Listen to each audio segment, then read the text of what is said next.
We've got 20 questions already.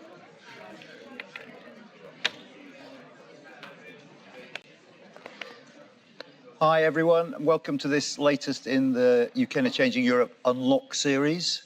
I'm going to do that really annoying thing now and say, my guest tonight needs no introduction, and then introduce him. It's Professor Sir John Curtice, who's Professor of Politics at the University of Strathclyde. He's also a senior fellow with UK and Changing Europe. Basically worked with us from the start, haven't you? I have indeed, yes. But it's one of the most prescient decisions I think I've ever known the Economic and Social Research Council make. It actually decided to start you before the 2015 election. Yep. We officially started on the 1st of May, about 2 days before the election. And then, of course, David Cameron won the overall majority he never anticipated, and the rest is history. Indeed. What he didn't say is it's been the best 10 years of his career working with us, but it was implied in his answer. Now, I regret to say I have lost a battle before this evening. John and I agree on many things, and the one thing we fell out about at a conference recently was we were in a room like this, and I said to the audience, even if you're in the room, I want you to put your questions on Slido so it's a level playing field between people in the room and people watching online. And John said, if you've got people in the room, let them speak.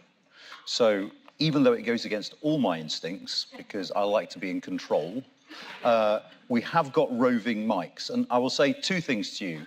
Firstly, and don't abuse this, if you hear something and have a pressing point or question or clarification you would like, stick your hand up and I'll try and squeeze you in. And we'll try and take a few questions from the audience as we go and be as inclusive as we can. But let's just see how we get on, because I've got hundreds of questions to ask as well. So if that's okay. So that means please ask lots of questions so he doesn't have to ask me so many. Well, it kind of does. But for those online, stick it in the Slido. We will do some of the Slido questions. We've got a huge number of Slido questions already, which is scary. And on Slido as well, if you vote for the questions you want me to ask, they will pop to the top of my screen and make my life a lot easier. So I'm not going to do the long introduction I've got here for you, but I want to ask you, what's your first memory of a British election? 1964. When Howard Wilson won a narrow majority over Sir Alec Douglas-Home. I remember, in those days the polls closed at 9, and I remember so I was what, age 9 coming on 10? No, I was 10 coming on 11. And my parents allowed me to stay up to watch the first hour of the election night programme. And then, of course, actually it was very close, and we weren't sure for quite a while. In those days, many more constituencies counted on the Friday rather than counting overnight.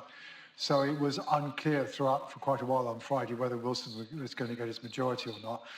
I was actually out, but I remember certainly listening to the radio on that Friday following the election result. So that's my first memory. I was so hoping you were going to add there that I said to my mum as she forced me to go to bed, I'm going to do that one day. Nothing, you're joking, completely joking. So apparently you and Tony Blair were contemporaries at Oxford. Did you know him? Did you meet him? No? Tony Blair, so as I understand it, played in bands, and I never went to gigs. And Tony Blair never did politics, so we played our parts, never crossed. Fair play. Different worlds. I think it's true to say you've now covered for the BBC every general election since 1979. Correct. So this coming one's your 11th. Yes. Is there one that stands out in your memory? Is there one that you remember more fondly or less fondly? Yeah, I mean, it's the one that's probably true of most people in this room of any kind of reasonable age, which is 1997. The point about the election night on 1997 was, of course, the drama that indeed became the title of the book, which was The Downfall of Michael Portillo.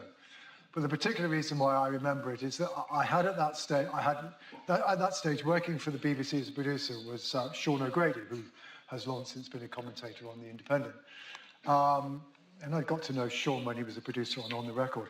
So Sean was in charge of me on election night. And his job essentially was to keep on prodding me to offer pearls of wisdom that the programme could use, right? And when Portillo lost, I said to Sean, sit down, shut up. We're not going to get anything on air for the next 2 hours. This is the story. It's the drama of the night. And nobody, frankly, is going to care about whether or not the swing was slightly bigger in Enfield than it was in Camden. Interesting. Prescient as well. Now, I mean, a lot of people in our profession of academia feel uncomfortable with media work. I'm going to assume you don't. But just reflecting on that relationship between academics and the media, how well do we do as a profession, do you think, in engaging with the media? What could we be done better? And what, if you like, it always strikes me there's something a bit wrong with the incentives in academia. We're incentivized to do stuff that is incomprehensible rather than stuff that's comprehensible, especially for younger academics. And you know, how could we improve on that? Should we? Well, let me just go back to the beginning of your premise. I mean, the truth is, so I became a graduate student in 1976. And look, you know, crucial thing to realise is that my supervisor was David Butler, who of course had been on the telly since 1955, 1951, I think. So in those days, anybody and everybody, but of course there weren't that many of them, who was involved in, broadly speaking, the area of psephology. So David Butler, Michael Steed, who was the first person I collaborated with, David Denver at the University of Lancaster, one or two others, but that was it. But the point was, they all did media. So this wasn't the exception, it was the rule, right? So that relatively small group of people who were interested in the elections and politics in the UK, basically the media were all using them in one way or another. And to that extent, at least, nobody had to create an incentive structure. It kind of was an unwritten part of the job, right? You're right. You know, one of the problems with what's it now called, the research assessment exercise, or the REF, or whatever it's called, the problem is that the scientists got control of it.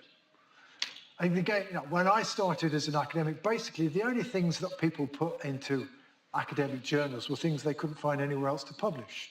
And that the principal form of dissemination was via books, either complete books or indeed edited volumes. And that was the principal way in which we communicated profession, which also meant it was also, relatively speaking, available to the public. But when the REF came in, the scientists determined the criteria, because for them, communication via peer review was already the norm, and that was the norm that was, in a sense, then effectively transferred into the rest of it. And I remember having arguments with scientists about all of this. But what that, of course, meant is, therefore, the incentive structure became to publish in relatively obscure academic journals and not to communicate with the outside world, which, of course, why eventually, when the penny dropped, we then add to the whole exercise impact, because having discovered that what they'd done was to create something that made academia much more self-referential than it had been, then somebody's saying, hang on, we don't know what these guys are doing, and are we getting value for money?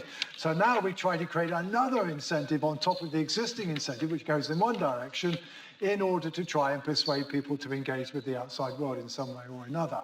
But that is the environment that we create. Now, I mean, academics vary in their comfort with which they deal with the media. I think, for some, they're either afraid of being misquoted or being abused, intellectually, that is, or that the nuances of their arguments are not going to be fully developed. What I always try to explain to academics is that essentially the intellectual task of dealing with the media is actually very, very similar to the intellectual task of writing a good journal article. The intellectual task of a good journal article is that you come up with, if you're doing something empirical, a body of evidence that addresses a theoretical proposition or one or more theoretical propositions in the literature, and you then are testing various aspects of those theoretical propositions with your evidence, right? So your criteria of relevance are theory, and what theory anticipates, all right? The criteria for the media are news values, which is about who's up, who's down, and in particular, it's much more forward-looking. It's about who might benefit, who might lose. Now, but it's still the same thing. The point is that there are a set of criteria there that help to determine what matters and what is deemed to be relevant. So if you can do the one, vis-a-vis academic relevance, intellectually, you should be able to do the other. You just need to realize that you might want to look at the same body of evidence through a different prism in order to be able to communicate it to via conventional media or to the wider public. Now, of course, one of the things, of course, which has changed now much more recently, of course, I mean, quite a lot of academics are very good at using social media and the web, et cetera, and I think the truth is, of course, that does mean, therefore, that whereas in my day, if you were going to do anything vis-a-vis the outside world, you had to operate through what we now call the conventional media. To be honest now, if you want us to put things up on the web, and I do that as well, I also run websites and do this stuff as well. But if you want And to, you're on Twitter. Yeah, and I'm on Twitter. And so you can put things up directly if you want. And I tend to use it, indeed, like lots of academics, to put up stuff that I think, it's not going to make the pages of not even the Financial Times. It's too complicated or too abstruse, but actually may be of interest to the kinds of people who turn up to meetings like this. Okay. That's a compliment. Somewhat unusual okay. as you are. Do you worry at all about the line between analysis and commentary? That sometimes in a desire to keep the media happy, there's a danger of straying away from a strict analysis of the data there onto opinionizing? Well, I would say two things. One is I refuse to do things if I don't feel I have expertise in the area. That's the opposite of me. Well, no, Andy, your expertise is much more wide-ranging than mine. That's right. Yeah. So that's number one. Number two, I always like to be able to cite at least a piece of evidence in support of anything that I claim. Now, that sometimes can get journalists or broadcasters somewhat annoyed because it's kind of getting into the kind of detail they don't necessarily want. And I am certainly very wary of, I mean, to be honest, there are a number of times, I say something or whatever on air, and then all of a sudden I see it's here, there, and everywhere. John Curtice says this, and I go, that's not news, guys. The fact that I might say something is irrelevant. If you wonder therefore, that actually makes me more wary about what I say without making sure that I've got the evidence, because I'm perfectly well aware that what I say gets picked up far too widely. Speaking of which, yeah. All right, you know what's coming now. Yeah, I know what's there coming were lots of newspaper stories recently about you saying there's a 99% chance of Labour forming the next government. It was widely covered, and I sat there wondering, I wonder where that comes from. Where did that come from?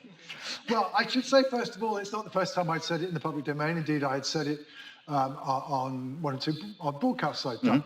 But the answer is this. I was giving an academic lecture at the Political Studies Association annual conference. Political Studies Association is the principal professional organisation for political scientists in the UK. It happened to be taking place in my university, so I and Elsa Anderson from the University of Edinburgh were being asked to do a joint keynote. And somewhere along in the Q&A, if you think academics just ask theoretical questions, forget it. I mean, the questions were again all about what's going to happen and what do you think about this or that or whatever. And somewhere along the way, I kind of said, well, look, there's basically a 99% chance that the Labour Party will form the next administration. Now, of course, the trouble is these days, and this goes to academics, obviously somebody decided to put it on Twitter. I don't know who, I haven't bothered to go through the trail. But yes, indeed, I was then going off to dinner, and by the time I was walking off to dinner, my phone was buzzing with 2 or 3 people, and they were saying, well, why are you saying that, blah, blah, blah. And of course, 1 or 2 people were beginning to misinterpret, because what I very, very carefully said was not that there was a 99% chance of Labour winning the election. It was that there was a 99% of Labour forming the next government. And those 2 things are not the same thing. Because essentially what I was putting together is 2 things. One is, so take where the polls are at the moment, okay? 19-point Labour lead. What is the biggest narrowing of the lead in the polls from 8 months out before polling day and polling day? The 8 months, the narrowing in the polls, right? The end point is not what the election result was. The end point is what were the polls saying. And the biggest reversal in a full-length parliament, you have to do it in a full-length parliament because otherwise the Prime Minister has chosen the date and therefore, that confounds things. So the answer to that is 2010. The Conservatives' lead over Labour narrowed by 6 points from 8 months out before 2010 and polling day. Right? Yeah. So let's take 6 points off the Labour lead. Now let's also add to that. So we're already taking one extreme, right? Now let's also add the biggest mess up in the polling industry, which is 1992, when they overestimated Labour's position vis-à-vis Conservatives by 9%. That still gets us a 4-point Labour lead. Then comes the crucial point, which is a 4-point Labour lead, well, almost undoubtedly hung Parliament territory, but hung Parliament territory that is probably the Tories below about 315. And then you have to remember the Conservatives are very short of friends inside the House of Commons. We know the Liberal Democrats will not vote for a Conservative King's Speech. We know the SNP will not vote for a Conservative King's Speech. Maybe the DUP will, but whether or not they'll be able to do a deal in current circumstances, etc., who knows? So the point is, it's an asymmetric contest. Unless the Conservatives are at or very close to 326, they will not form the next government. And that's how you get to... So you take an extreme narrowing of the lead, an extreme polling error, and then take into account the parliamentary politics, you still don't get to a situation where the Conservatives form the next government. So what you're saying is someone leaked it, but you were absolutely right anyway. No, I mean, history is always there to be, historical records are always there to be broken. But the point is, you're going to have to break at least one or other of two quite significant historical records in order to get to a point where maybe the Conservatives might be able to sustain administration. Okay, I'm going to do... By the way, this is partly the legacy of Brexit. Why the Liberal Democrats won't maintain a minority Conservative administration because of Brexit. The SNP will not vote for... So the point is, it's fine for the Tories to have corralled the Leave vote all behind them in 2019. That was their great victory card. But it's also their weakness in terms of parliamentary politics. Okay, there's a slightly embarrassing little bit of a fanboy section coming up with the questions now, just because I'm quite curious about the ins and outs of how you do the exit poll. So, first, you just talk us through the work that goes into the exit poll, and when do you start preparing for it? Already started. Okay. When did you start, and as it gets closer, is it full time? We started, I think, October, November time. Okay, and what is the work you're doing sort of technical stuff, or is it more practical stuff, sort of looking at polling stations? It's technical, practical stuff is the answer to you. So, to explain, the crucial feature of the exit poll isn't one exit poll, it's two exit polls. Because the methodology the problem we have in the United Kingdom is that we don't have what people in the States would call precinct level counts. Right? In most countries, before anybody would ever dare to allow a ballot box leave the polling station, they would want the votes to be counted. Because the moment it leaves the polling station, who knows what might happen to it on the way to its supposed destination. Maybe it won't make it, maybe it will get stuffed, etc., right? So for most countries, that is a crucial goal. Now, in our case, we go, oh, it's fine. We'll put a ballot box and a boat between E-Day and the mainland on Orkney in the middle of winter, and it's absolutely fine. We have a little policeman on it to make sure things are okay. And we expect all these ballot papers happily to arrive unstuffed, safe arrival, right? Because when the Victorians decided to set the rules, and we're still following the Victorian rules, what they were concerned about is that if you had precinct level counts, in those days, not many people had the vote because of the franchise, you'd be able to work out who voted for whom. Right. So it's actually therefore one of the, so this is the reason why, if any of you have ever been to a count, you may want to know, well, why is it they mix the ballot papers for all the polling stations before they start the count? It's to stop people supposedly being able to work out Right. voted. Although, of course, all the parties are watching the verification, and they can get a pretty good idea how the polling stations have worked. And in fact, now in Scotland, for STV elections, they do actually publish the data. So anyway, that creates a problem, because therefore, any exit poll is a sample of a relatively small number of polling stations. And it's impossible in the UK to come up with a sample of polling stations that you know are representative. Elsewhere you can do it.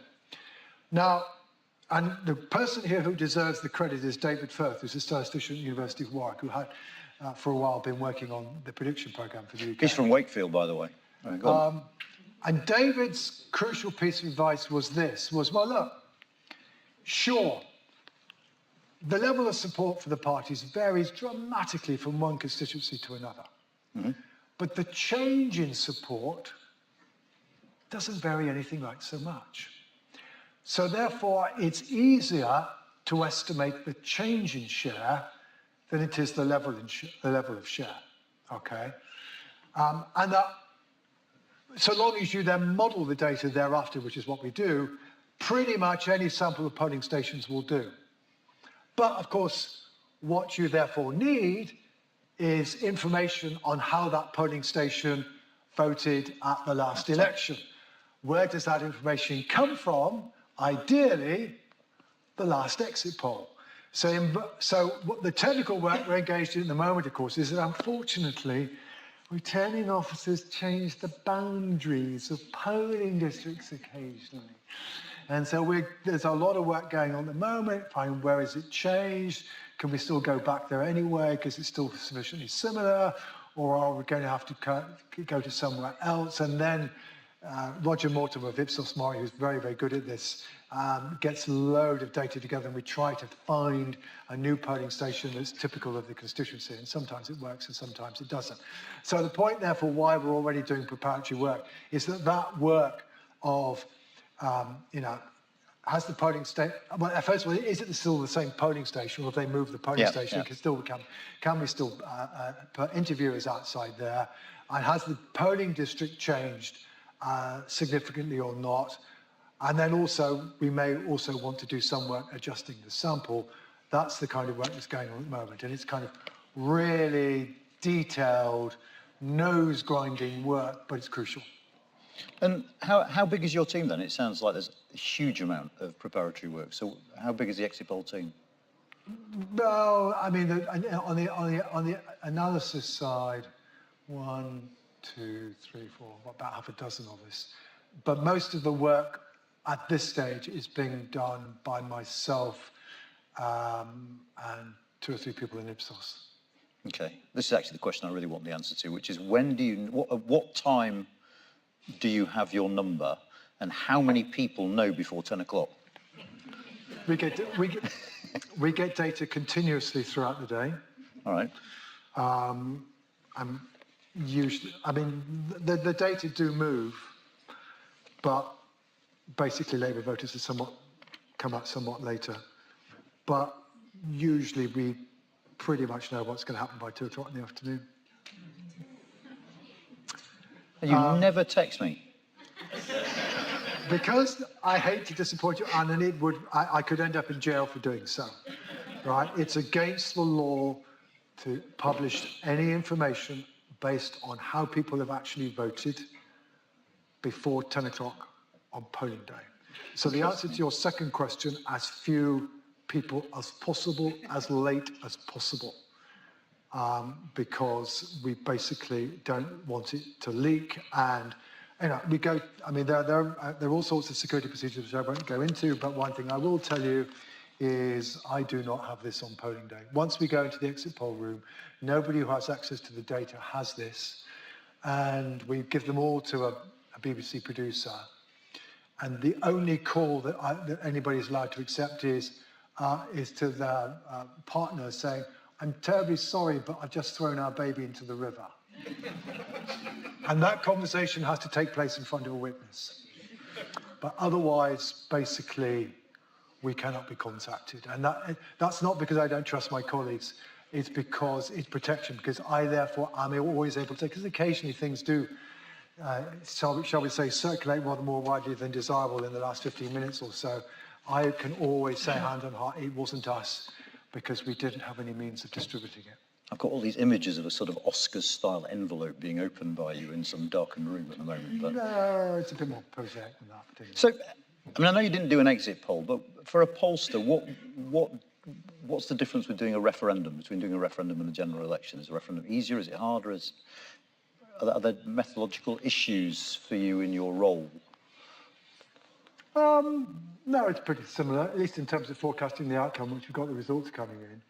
I mean, in the case of the Brexit referendum, we kind of had a rule to ourselves, which was, don't rock the pound. Don't rock the pound. I mean, ITN, I think Sky, we all did roughly the same thing, which is that basically, because the relationship between how people were going to vote in Brexit was so strongly demographically structured, it was possible to produce demographic models where you basically could say, well, you know, in this local authority, what we said, what do we expect the result to be in every local authority? It was literally, it was a dead heat. And that then gave you a benchmark. And in a sense, I mean, the only justification of an exit poll is to give you a benchmark at the top of the night. Yeah. So you can therefore begin to make sense of the results as they come in. And in a sense, it doesn't matter whether the exit poll is right or wrong. It gives you a benchmark, and the point is, if the exit poll is wrong, it still enables you to understand what the early results are telling you. So again, this was an alternative kind of benchmark. What would you expect if it was a 50-50 outcome? Now, in a sense, it's easier because you're only trying to estimate one number, right? And two, what you're not having to deal with is the whole problem under our electoral system of saying, well, even if you get the votes right, you're not guaranteed to get the seats right. Yeah. And so to that extent, it's a much more complicated exercise. But the referendum, I mean, in the end, the trouble is, we kind of had the thing up saying what would happen in 50-50, but everybody could work out what Sunderland meant. Yeah. And the pound tanked. Sorry, but the pound tanked. Yeah. I was going to say, did you see what happened to the pound during the night? But you've been quoted as saying that there will be another referendum at some point. On what? Another EU referendum. Yeah, I think the 2016 referendum is going to be as unsuccessful as the 1975 one. During what sort of timescale, or do you want to hazard a guess? That depends very much on uncertain politics. I wouldn't be surprised if it happens before 2040. Really? Blimey. Okay. Well, I mean, if you look so far at what's happened to attitudes, and if you look at the age profile of attitudes towards Brexit, now you can see why it's. I mean, a lot will also happen about how does our relationship with the EU evolve? To what extent does the next Labour government soften it or not? I mean, but one of the things to realise is that the Labour Party is going to get elected by an electorate which is 3/4 anti-Brexit. I mean, one of the great ironies of the whole situation of where we're at is that the party that's tried the hardest to change the Brexit profile of its support has succeeded the least. Labour's vote is almost as anti-Brexit as it was back in 2019. Okay. So therefore, that raises the question, particularly if, as many of us think it's not unlikely that the next Labour government is going to hit political trouble fairly early on, because it's a terrible legacy that they're going to inherit. Then they've got to think about ways of how to keep their voters on board.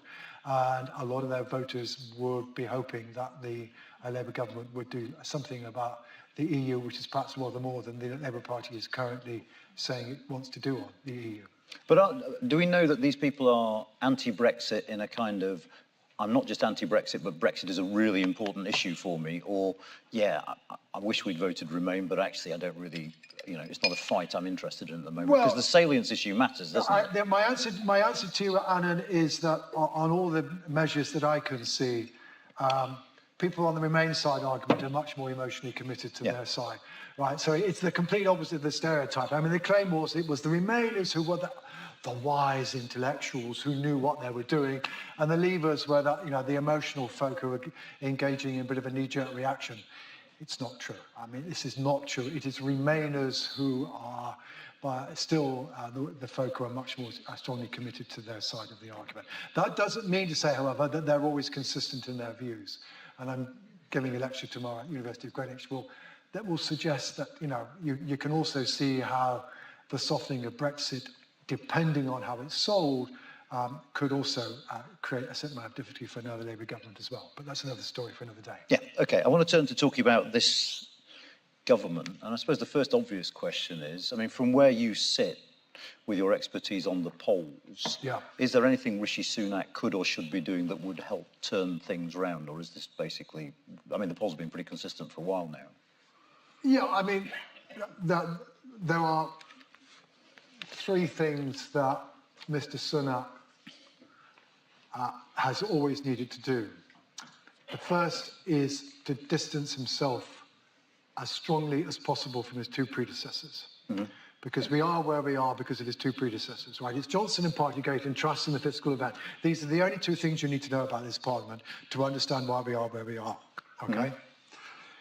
He made a fundamental mistake in the summer of last year in failing to vote and getting his party to vote for the Privileges Committee report that said that Boris Johnson had misled the House of Commons.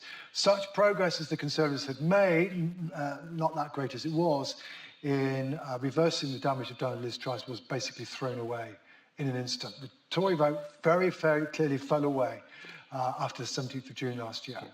So, and it's only very, very recently that he's begun also to try and distance himself from Truss. And here's his problem, of course. There are lots of people inside the Conservative Party who still like Boris Johnson. There are even still some people inside the Conservative Party who still like Liz Truss. So the internal pressures and the electoral reality, and this is one of the broader problems he faces, are pushing him in two directions. That's number one. Number two, if Jeremy Hunt had come to me and said, John, I found some money down the back of a sofa. What do you think I should do with it? I would say, Jeremy, don't waste it on tax cuts. Settle the junior doctors' strike and do your damnedest to get the waiting times down. Because while there wasn't before last November any relationship between people, amongst Conservative voters, between their attitudes towards the tax and spend and whether they're willing to vote Conservative again. Okay. Right, the evidence was already. Once you do the right analysis, you could see what was going to happen. But of course, again, the problem is it's an issue where the Conservative Party finds themselves in what's happened in the last 4 years and their reaction to the last 4 years, and where the public reaction is very different. The existential problem the Conservative Party faces is we're a party of the centre-right. Oh dear, we have just presided over the biggest expansion of the state since 1945. We're down in the polls. So it must be true that the reason why we're down in the polls is because we've not been true to our beliefs. This is not how the public reacted. The fascinating thing about public reactions so far is you do not find in the data evidence of what we call in the trade a thermostatic reaction against the expansion of the state. People have so far not said, hang on, time to get the tax burden down. And it doesn't matter if we don't spend quite so much on health. The reaction is the opposite. And, we won't know the answer to this for 5 years or so. But I certainly think at least a question that now faces us is whether or not the pandemic is going to have the same impact on our attitudes towards the state as the last World War did. In other words, that experience of the pandemic, has it meant that people said, hey, you know what, the state can sometimes be rather important? Now, we won't know the answer to that for quite a while. But certainly, whereas the Conservative Party has reacted against the expansion of the state, the public hasn't, which is why they're misreading the signals, right? And the other thing he needs to do, but of course it's very difficult, much more difficult for him to do, he needs to try and improve the economy as much as possible, improve people's living standards, but then also crucially, and this is the really difficult bit, he also has to be able to claim the credit for that. And one of the problems he faces is that basically, whenever you start talking about the economy now, all the opposition have to do is Liz Truss. End of argument. And it's so difficult for the Conservative Party to escape from that. Do you think it's fair to compare the mini budget, say, to Black Wednesday? Because what we saw with Black Wednesday is the Tories lose their reputation for economic confidence. They only actually get it back when Labour lose theirs in 2008. So, I mean, that's when... Absolutely. No, I mean, indeed, it's worth bearing in mind that no government that presided over a market crisis since 1945, with the debatable exception of Labour in 1948, has ever survived at the ballot box. Right? You know, 1967 devaluation, 1976 IMF crisis, 1992 Black Wednesday, 2008 financial crash. Problem the Conservatives has is not only did they crash the markets, but they also ended up with a Prime Minister whose ethics ended up being questioned by his own party, and whose government literally collapsed. Right? I mean, you know, the last time, it's a very long time since we've literally seen a government collapse internally. This is very, very difficult to escape from. And again, it helps to explain it. You know, one has to have sympathy for Sunak, because in a sense, what he's having to try and do, I've already said he needs to distance himself from his two predecessors, but you can still see the difficulty. Because in effect, the message for the Conservative Party now is this: well, the economy's a wee bit better. We know it's been the worst economic experience of any post-war parliament, but we want you to vote for us because of what's now happening in the last few months, and please forget the previous 4 years. We are now just beginning to reduce the waiting times in the health service. So please vote for us because of that, and ignore the fact that the waiting times have grown enormously in the previous 4 years. Oh, and by the way, immigration has been higher than it ever has been, both legal and illegal, but we're now trying to do something about it, so please vote for us. In other words, and it's very, very difficult for a government to try and campaign against its own record, but that's effectively what it's having to try to do. On that final point, I mean, how important in the minds of the voters are the issues of immigration and Well, again, it's an issue that upsets a lot of Conservative voters, okay? And if you've decided you're going to defect from the Conservatives and you are concerned about immigration, and by the way, if you're a Leaver, you are more likely to go to Reform than you are to go to Labour. That said, however, and I've done this numerous times with numerous data sets, if you are, first of all, take data on whether or not people think immigration has gone up or gone down, okay? And take this data for 2019 Conservative voters, and then look to see, well, what is the probability that they say they will vote Conservative again, and how much does it differ between those who think that immigration's going up and those who don't? And the answer is there's not much difference. Whereas this is why I emphasise the economy and the NHS. If you do the same analysis for the NHS, people who think the NHS is terrible, who voted Conservative in 2019, are much less likely to vote Conservative again than those who think it's doing okay. Those who think the economy is doing badly are much less likely to vote Conservative again than those who are not. So this is why it's that kind of analysis that made me sceptical about tax cuts. And now we'll have to see what happens on immigration. But all that's happened so far basically is that since the government started to focus on immigration, support for reform has gone up. So it's not obvious. Now, the future might be different from the historical record, but the historical record, if you look underneath the bonnet of what's been going on, isn't very encouraging that this is going, even if they do get flights off to Rwanda, it's necessarily going to have that much impact. And I suppose a slight encouragement for the Conservatives is every by-election reform have underperformed their polling. But given that, how... But the Conservative Party has still done polling badly anyway, so it's pretty cold comfort. But how important do you think reform would be, A, and the follow-on is, what difference would it make if they were led by Nigel Farage, insofar as we can tell? Well, Farage is obviously an extremely good campaigner, and one of the problems that we have is that none of the mainstream parties, and I include the SNP here, is led by somebody who's particularly good at politics. Right? They're all, at best, modest speakers, They can't do the vision thing. They can't articulate what they're about in clear phrases that makes the public enthusiastic. It's one of the reasons why I think turnout's probably going to be quite low. It's probably going to be a really dull election. Nigel Farage, that's why George Galloway attracts interest, because he's a brilliant campaigner. Farage is a brilliant campaigner. Now, it's quite a while since, hypothetical polling is hypothetical and it should be used carefully. It's quite a while now since anybody has said, well, what would you do if Nigel Farage were leading Reform?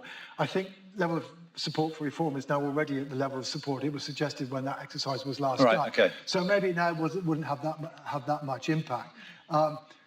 Certainly I think what is true is that if the extent to which the Conservative Party can squeeze the Reform vote is potentially one of the dynamics between now and the election. Not necessarily because people necessarily lost their dissatisfaction with the Conservative Party, but it's the argument you'll let Labour in.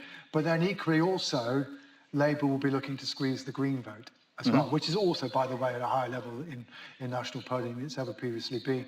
So there are two possible squeezes going on there, which might counteract each other. Would Labour be doing better if they were being more ambitious on Europe? That is difficult to prove. It's certainly true. It's just that Labour have been relatively successful at picking up people who voted Leave in 2016. Right? That's true. But there are then three other things going on. The people who have moved from Conservative to Labour, who voted Leave in 2016, are disproportionately people who now say they'd vote to rejoin. Okay, one. Two, the people whom Labour have picked up, who are new to the election since 2019, i.e. all those young voters, they're all very pro-Remain. And three, those people who voted Labour in 2019, like the public in general, are now about 10% more likely to be in favour of rejoin than they were to vote Remain back in 2016. So in other words, although Labour have made progress amongst people who were 2016 Leave voters, when you actually look at it in terms of current preference, you discover that not much has changed, which is why I said earlier that Labour's voting went down. So in a sense, things have happened despite Labour rather than because Labour. So at the end, I don't think one could argue that what Labour has done them damage. But one of the reasons why I would argue that is true, and this, I think the party that has made a mistake is the Liberal Democrats. I was about to come on to them. So I think the Liberal Democrats have made a mistake because in their case, yes, you can show that they've picked up some Leave voters, but they've lost more Remain voters. Oh, and by the way, who have their Remain voters gone to? They've gone to Labour. One of the quiet, dramatic things in all the polling is Liberal Democrats have lost in about one in three of the people who voted for them in 2019 to the Labour Party. And the Liberal Democrats seem completely relaxed about it. Because their whole focus is trying to win Conservative-held seats, and they're not concerned at all about their national share of the vote. But the other side of election, however well they do, they might think they've rather missed an opportunity.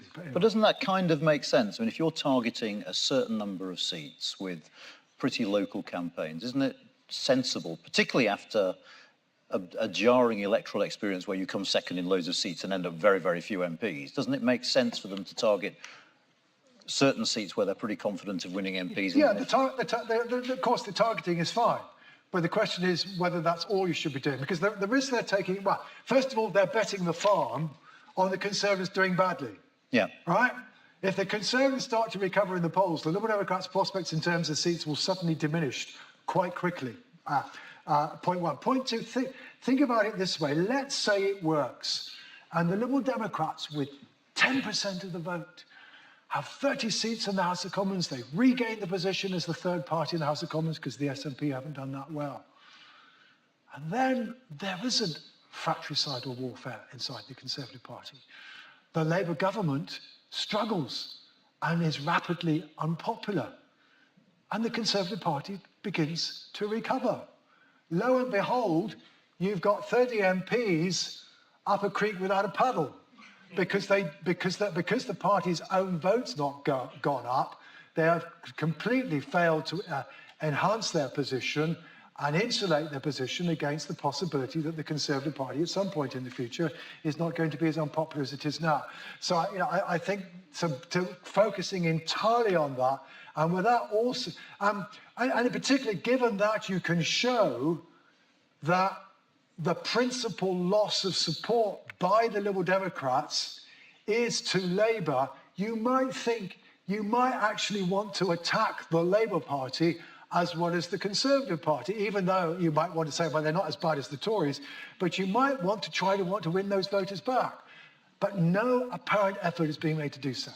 Okay, I've got a couple more questions. So in the interim, if you've got a question, just signal to the people with the mics. And if you can keep the questions short so we can rattle through as many as possible, that would be great. I'll ask some of the Slido ones, but a couple of things just to end with. Firstly, you know, Keir Starmer is more popular than Rishi Sunak, but he's not massively popular. He's not as popular as David Cameron was before 2010, let alone Tony Blair before 1997. Does that imply... And he's less popular than his party. Does that imply anything about how quickly popularity of his government might erode, do you think? Do you think that is something they should be concerned about when they... I'm not the only person to have said this, so let me just say it briefly. Basically, it looks as though the Labour Party are where they are, not because of Keir Starmer, radical transformation of the Labour Party, and essentially because of what I said earlier. It's Boris Johnson and Liz Truss. And that, in other words, he's been a very lucky general. The government have fouled up spectacularly, and also, you know, in fairness to them, have had a rotten hand. It's just they played a rotten hand badly. And that, as a result, people have turned to the Labour Party simply on the basis, they couldn't possibly be any worse than the current lot, could they? But, you know, it's not just the popularity of the leader, it's on measures like, is Labour ready for government? Again, it's much weaker than it was before 1997. I mean, Ipsos are now publicising this more widely, but I first saw some very clever junior researchers at Ipsos do this at a junior conference that the British Polling Council run for junior people in the polling industry. And they did this brilliant presentation. They first of all went through Rishi Sunak's numbers, and they compared Sunak's numbers with previous prime ministers, and basically Rishi Sunak was going to lose on all precedent in terms of where we're at now, right? And they then did the same thing for Starmer. On historical precedent, Starmer is heading to lose as well, right? His numbers are weak. And so one reason for concern is that. The second reason for concern is that the Labour Party is so keen on it. I mean, it seems to be so keen on its Mingva strategy that it isn't necessarily always thinking about what's the best way to position ourselves so that if we are in government, we can deal politically with the situation we are in. And I certainly take the view, for example, that accepting the national insurance tax cut just makes the fiscal position, which is already rotten, even worse. Oh, and by the way, if you read the OBR report, most of that tax cut was unfunded. The line of attack, and the second one at least, was largely unfunded. The line of attack is absolutely perfectly clear. You could argue that it's an unfunded tax cut. But the point is, in accepting that, they are potentially creating a rod for their own back. And it does make it much more difficult if, as is perhaps not unlikely, the Labour government has to increase taxes after the next election. And we know what happens when you promise one thing and do another. So I think the Labour Party also strategically is arguably now too focused on between now and the election, when it might be wise to be more focused on where it's going to be 12 months after the next election. And a final question about the next election. There's been a lot of talk about this being the election when tactical voting comes into its own and goes mainstream, and that would absolutely trash the Conservatives. What do you? I mean, we've heard this before. Well, I mean, the answer to you is that if I take the local elections of last year, there are two crucial patterns, both of which were also in evidence in local elections before 1997. The first is that indeed, vote, it's not an enormous number, it's not on the scale in the parliamentary by-elections, but at around the order of 2 or 3% of people are clearly voting for whichever of Labour or the Democrats are better able to defeat the Conservatives locally. And that, by the way, is something that is not at this stage the polls will pick up. Not even the MRP polling will pick that up, because voters only decide to vote tactically quite late. But historical precedent, given last year's local elections, suggests not unlikely, and it's one of the things we're very closely looking for in the results a week today. The second thing that was there in last year, and this is what the MRP polling is also picking up, and this is why you can get forecasts of 90 seats for the Conservatives, is that the Conservative vote is falling more heavily in places where they were previously strongest. Now, this in part is arithmetical inevitability, right? The Conservative vote is down at the moment by 21 points as compared with 2019. There were about 80 constituencies where the Conservatives did not get 21% of the vote in 2019, and therefore their vote cannot fall down by the same absolute amount in every constituency. It's bound to happen more in places. And you know, the reason why the Tories ended up losing 1,000 seats despite all their kind of obvious expectations that would not happen was indeed because they were losing votes. In fact, they were virtually losing votes almost entirely last year in wards they were trying to defend. So it's not just tactical voting, it's also, does the geography of the Conservative vote become disadvantageous to them? And all I can say to you is that tactical voting happened on quite a substantial scale in 1997. It wouldn't be unprecedented if it were to happen again. But then also we had that geographical pattern, the Tories losing ground more heavily in places they were strongest. That's why the Tories ended up with 165 seats in 1997. And so much of where we're at now is so incredibly similar to 1997. So it feels like 97 to you? Except, of course, the economy and the public services are in a far, far worse state. Yeah. Okay, where are the, who's got a mic? Oh, you've got a mic back there. So, the gentleman over there. He's going to make you run all the way across to the far end. No, I'm not, because there's two mics. Yep, off you go. Here we go. Make it very quickly. Oh, no, the guy with the mic. We'll get you a mic later. Sorry. Go on, Hello. the guy behind you. Can I just say, Anna and Sir John, that was an electric discussion, and thank you so much. I've got two questions, actually. One's really boring. That's cheating. That's cheating. One's really I'll boring. forget one of them, so It's be got careful. a yes and no answer. Do the Boundary Commission consult psephologists? That's the first one, yes or no? Sorry, Do the Boundary Commission consult psephologists? No. Fine. Second, what about the mayoral elections that we're facing on the 5th of May? And you haven't said anything about the Hall Khan vote. And I'd be quite interested in your analysis, if you can give it now, of that particular vote and the impact, for example, of identities, cards. Okay. I'm very wary of bringing coals to Newcastle. You know, I live in the west of Scotland, and you guys, probably most of you live in London, and you probably know much more about London politics than I do. I will simply observe that whereas 30 years ago, London, in terms of the distribution of party support, was very similar to that of the country as a whole, London is now almost a one-party state. And the Conservatives are only ever going to do well in elections in London now in a very bad year for the Labour Party. This is not a very bad year for the Labour Party. On the other mayoral elections, the two which in a sense matter politically are Tees Valley and the West Midlands, which are the two that the Conservatives currently hold. I have to admit, I thought Ben Houchin was a shoo-in because he got 77% of the vote last time. But we've had a poll which suggested it's neck and neck, so who knows. Andy Street's position, he starts off from a much weaker position than Ben Houchin. We've had two polls now, one of which suggests that Labour are narrowly ahead, and another suggests that Labour are quite well ahead. So both are potentially at risk. Wasn't there a problem with the latter? Didn't the polling company say with the latter? Yeah, and I'm quoting the revised figure. Okay, all right. Oh, what's this? Okay. That's very exciting. Who wants to go? And can we not have all blokes asking questions? No. Ah, there's a lady here. Thank you, just for me. Thank you very much indeed. I don't know where the mic is. The lady, sorry, Zane, the lady. Lady in a white jumper. White, that's the one. And then we promised the You don't need gentleman me. over here, didn't we? Do you think there's an appetite in the country for proportional representation?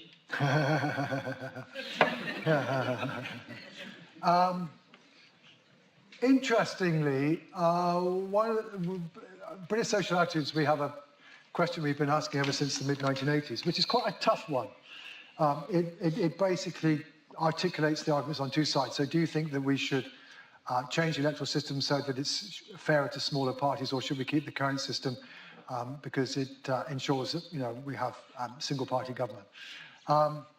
And usually that has produced a majority of people in favour of keeping the current system. However, the last time we ran it, we had a majority in favour of PR. And crucially, for the first time, we had a majority of Labour supporters in favour of PR. That said, I hate to tell you, but of course, the Labour Party is now officially in favour of PR, right? But the leader is not. But you know what? I anticipate, as happened after 1997, that if the Labour Party wins a stonking majority, all of a sudden they will discover the glories of our current electoral system. And it is always parties out of power. On the other hand, look forward to a renewed debate inside the Conservative Party about now we should change our electoral system. But so I mean, I think we're only going to end up with a debate on this if at some point we get a minority government which is in ad hoc to the Democrats. I think the Democrats now are clear that it's a referendum and it's a referendum on PR and not the nonsense that we had in 2011. But until that happens, it's all terribly interesting. But the test now will be what happens to public opinion if we do indeed get a majority Labour government. We had a panel at a conference a couple of years ago, and we had Natalie Bennett and Richard Tice on it. And the they're both in favour. So my intention was that they'd have an absolute Barney about Brexit. That was why we invited them, that they were fine. And they sat there and had a complete love-in about PR instead. It was appalling to watch. I mean, it was just so... But yeah, very much in favour, right. Because they both lose out from the current system. There's a guy here at the front. Is it possible... well done. Is it possible, Sir John, to share your thinking and expand on what you said about the non-vote and any trends? And Non-voters. Are there any trends? What we can learn from them? Well, I mean, I think the observation you're referring to is, I mean, I suspect that the turnout in this election will be low.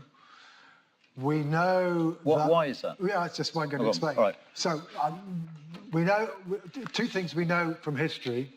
One is that if the parties are thought to be close together, people are less likely to turn out and vote because it doesn't seem to matter so much. And the parties are relatively close together at present. Oh, so close together ideologically? Yeah, all right. I thought you meant, sure, okay. And secondly, if at the same time it looks to be all over by the shouting, people go, what's the point? We know who's going to win, and it's not going to make any difference.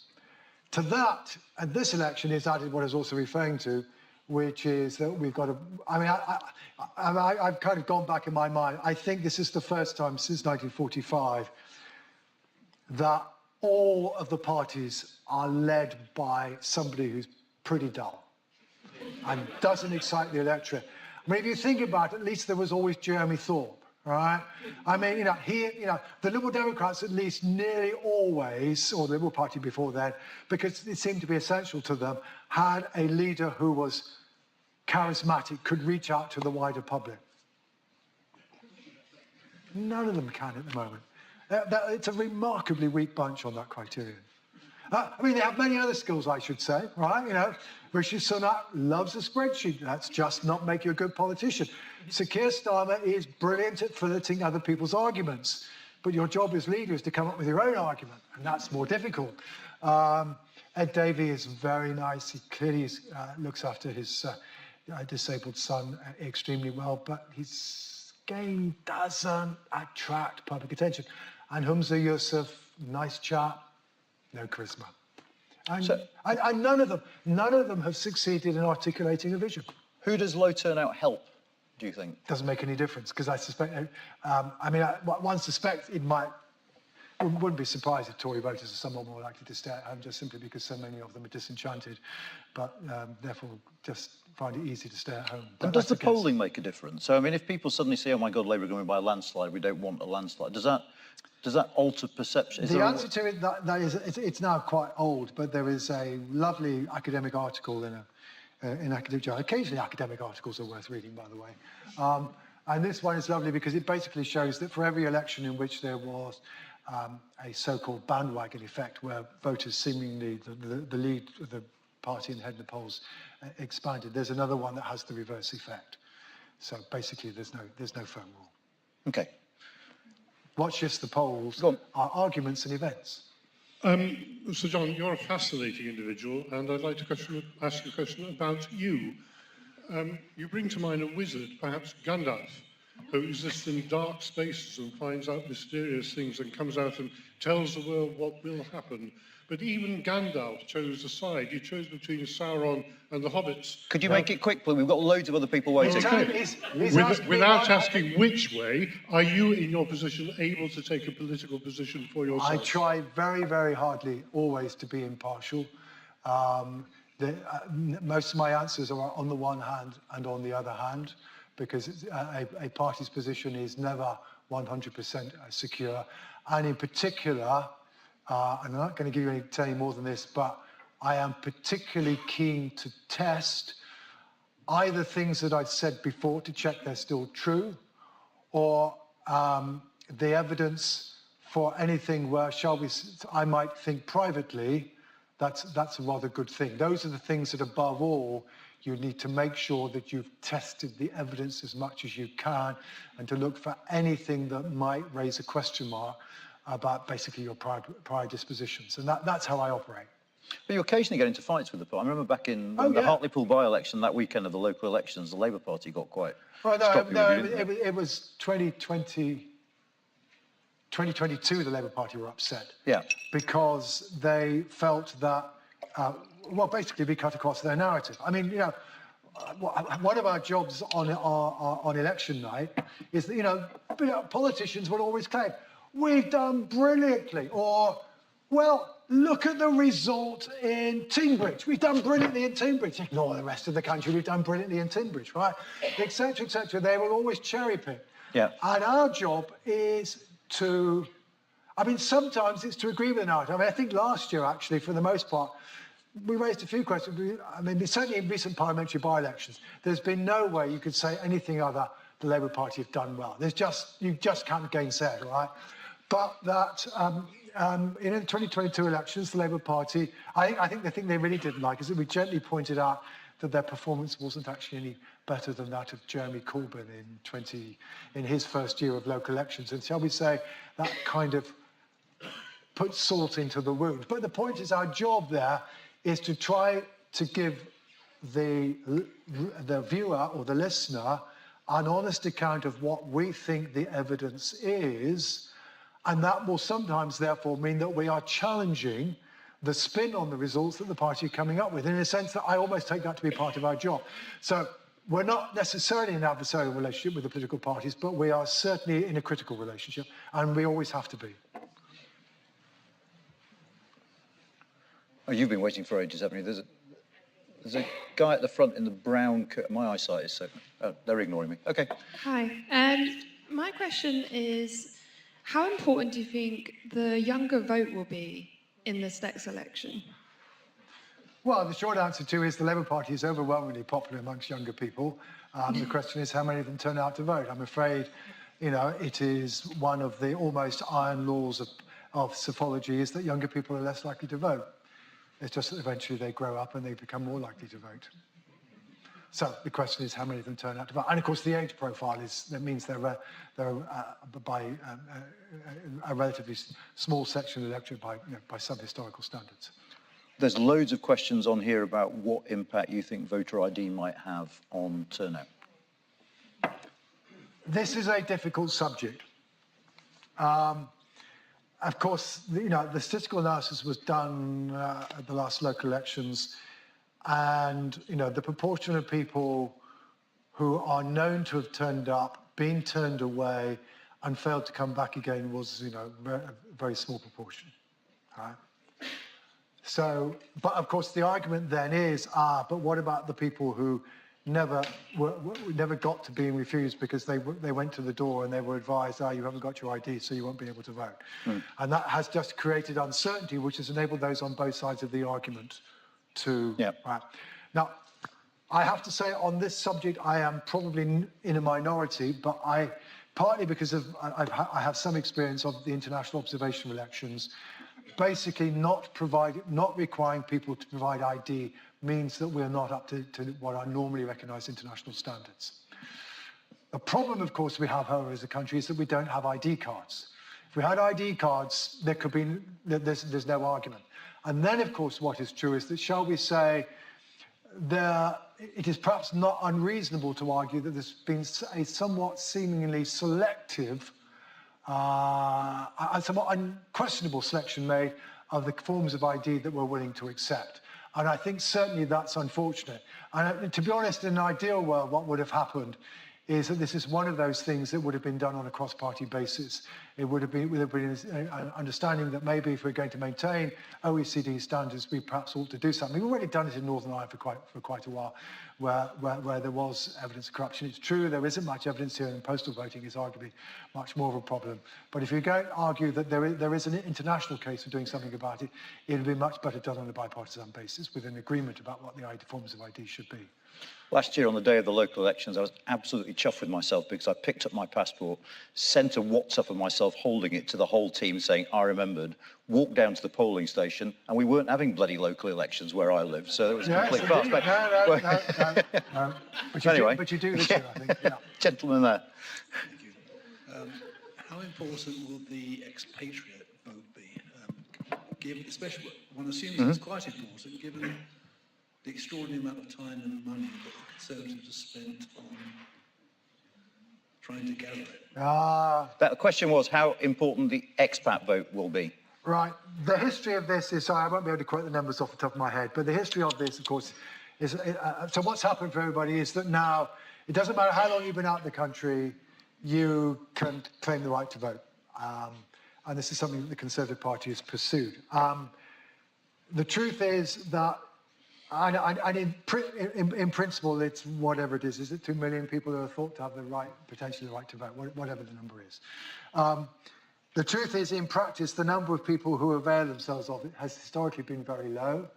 It got a substantial boost at the time of Brexit, surprise, surprise, the Brexit referendum, but since then it's been falling off again.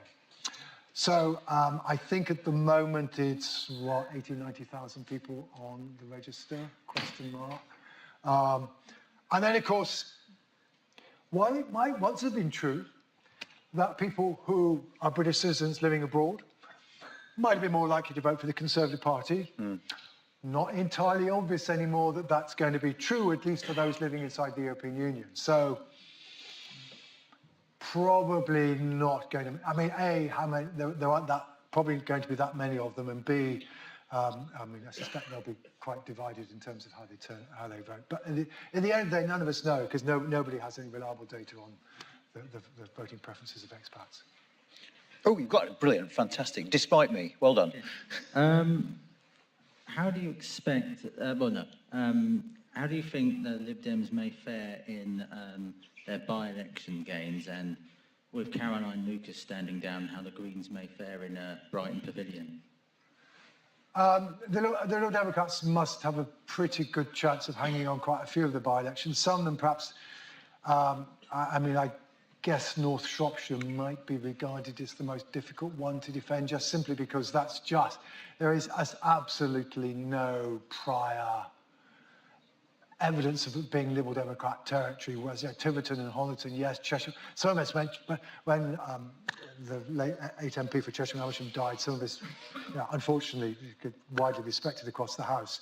Some of us went, that's a Liberal Democrat banker, because it's it was a Remain voting seat. But so long as the Conservative Party remains as unpopular as they are, they've probably got a pretty good chance of hanging on to most of them. Are you asking about, I mean, who knows what's going to happen in Brighton? Well, you should. Unforecastable.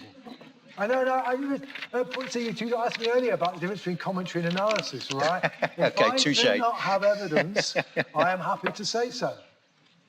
Okay, fair enough. Hi, just to go back to your point about the voter turnout amongst 18 to 24-year-olds, which is the lowest turnout in any age group, do you think automatic voter registration, not compulsory voting, but automatic voter registration would help in removing some of the barriers towards that generation voting, and do you think it would improve voter turnout? So what? And hang on, can I do a follow-up, which is let's add a compulsory voting to that. Okay, so what do you mean by automatic voter registration? I mean that it's, God, I should really know this. I work for a company that does this. You are automatically put on the register as soon as you turn 16 in Scotland, 18 in England and Wales. Well, no, sorry, not Wales anymore. 18 in England, and it's linked to the data associated with your national insurance number, cross-checked and cross-referenced with your bills, your university address, if you go to a university or higher education. Yeah, the difficult bit, of course, and it's one of the reasons why this age group doesn't end up being on the register in some cases, is because they're heavily geographically mobile. And not even the DWP will necessarily know where they live. And of course, you're meant to be registered at where they are. I mean, so, the reason why young people don't vote, I mean, it's a combination of circumstance and motivation. Few of them have the motivation, but it's also true they're more likely to be in the circumstances living in, you know, single rooms, multi-occupancy occupation, geographically mobile, perhaps a somewhat higher level of unemployment. These are all the things that are associated with people not getting on the register. There is obviously, I thought this is the reason why I asked you the question, there is obviously an argument about whether or not universities should be allowed once more to automatically register students who are living in their halls of residence, although of course many fewer universities these days run their own halls of residence, so that wouldn't necessarily have the impact that it once did. The problem is, again, you know, we don't have a population register, right? So therefore we don't necessarily know where everybody lives, etc., etc. You know, and then you have to ask yourself, which is the greatest sin, the sin of people not being on the electoral register, or what for some people is the sin of compulsory ID cards. Compulsory voting, definitely not. I think it's the right of the public to say, yeah, none of you are any good. Yeah, none of you, I think, are worth my shoe leather of turning up. And it's a crucial signal to our politicians when that happens. I can't see the back of the room, but everyone's waving at me. So I think there's a lady there. Yes. It might be the final question, actually, because I know you've got to get off. Yeah. Just a brief question. Have you worked on foreign policy's effect on voter attitudes? And do you think Sorry, can you say that again? Have you ever worked on foreign policy, like how voter attitudes to foreign policy? Voter attitudes, and in this current atmosphere, do you think it's going to affect? Will foreign policy have an impact on how people vote? Is that? Okay, yeah. Sure. Well, Brexit did last time, and that's arguably a foreign policy issue. Brexit was the central issue in 2019. I guess you're alluding to the divisions over the Middle East. So, I mean, foreign policy over Ukraine, no. There's no dispute. Public opinion on this in this country is overwhelmingly in favour of some support for Ukraine, perhaps unlike the United States. The Middle East is where there is division because, I mean, most voters, you should say straight away, either say don't know or they're equally sympathetic to both sides. But amongst those who express a view, Conservative voters are more likely to say they're sympathetic to Israel, and you see that being reflected in the House of Commons, and Labour supporters are more likely to say they're sympathetic to Palestine, and that latter number has increased. The last one I saw, it was nearly 50%. The question is, however, is if you are upset about Labour's stance on Palestine, where are you going to go? Now, maybe you go to the Greens. But, I mean, fundamental difference in the position over the Iraq War is on the Iraq War, Charles Kennedy came out against the Iraq War from the beginning. And there is no doubt that as a result in the 2005 election, the Liberal Democrats picked up an awful lot of Muslim votes. Despite Layla Moran, the Liberal Democrats have not taken an avowedly different stance. So that's point one. Point two, of course, is that for the most, even if some, I mean, obviously there's the possibility that there will be some independent, you know, Muslim stroke pro-Palestinian candidates, etc., etc. The problem is that the places where they're likely to do well, most of them are places where even in 2019 it was a safe Labour seat. So I can well envisage Labour not, I mean, there are good reasons anyway to anticipate that Labour's vote is not going to advance strongly in places where they're previously stronger. But maybe that would be particularly true in places with large numbers of Muslims. To be honest, One of the other things we'll be looking out for from the local election results on Thursday, because a lot of them are in urban areas, for whether or not actually we get harder evidence on this than we've got so far. All right, look, I'm afraid I'm going to have to be utterly brutal about time because John's got to run up to do Peston, so you can see him again if you get home by 9 o'clock. But before you go, we have to do this. We do a quick fire round. All right, okay. Are you ready? Yeah. One answer or the other, okay? No hesitation. Swingometer or exit poll? Exit poll. Polling station or postal vote? Postal vote. Glasgow or Edinburgh? I live in Glasgow. You know, there's a fudge. Rugby or football? Football. Good for you. Radio or podcast? Oh. I spend a lot of time listening to the radio. Okay. EU or US? Ah, that's too political. Okay. Coke or Iron Brew? That's quite political. Coke. Good answer. Hotel or Airbnb? Hotel. I know this one. Sleeper train or aeroplane? Sleeper. Greggs or Pret? Pret. Dear. Tea or coffee? Both. Wine or beer? Wine. Maths or English? English. UK in a changing Europe or NatSen? No comment. Thank you. John Curtice, thank you very, very much indeed.